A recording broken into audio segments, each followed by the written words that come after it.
Eləcə də qadınlar da kişilər haqqında məsuliyyətli olmalıdır.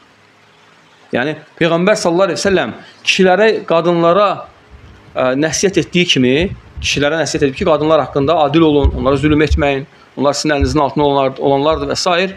Onlar haqqında Allahdan qorxun. Eləcə də qadınlara da deyib ki, ərləriniz haqqında Allahdan qorxun, xüsusən cəhənnəmi zikr edib. Deyib ki, Allahdan qorxun, ey qadınlar. Bir cəhənnəm əhlinin çoxsunu sizdən gördüm. Cəhənnəm əhlinin çoxsunu sizdən gördüm. Nəyə görə? Düşünsün ki, siz ərlərinizə küfr edirsiniz. Yəni, nimət küfrünü edirsiniz. Baxsan, kişi hər şey edir, əziyyət çəkir, o birisini edir, bu birisini edir. Sən heç eləmirsən, edir. Sən o birisini eləmirsən, bu nankorluqdur. Belə qadınlar nankor. Bu qadınlar Allah qorusun. Qiyamət günü yaxşı hal gözləməsinlər.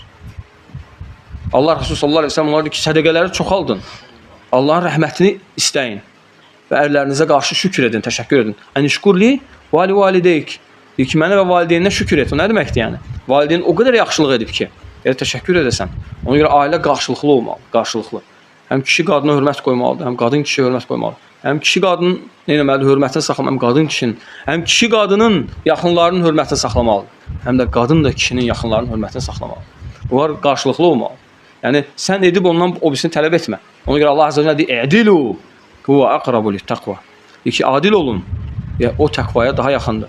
Yəni ona görə insan görə adil olsun. Özü barəsində də, yoldaşı barəsində, övladları barəsində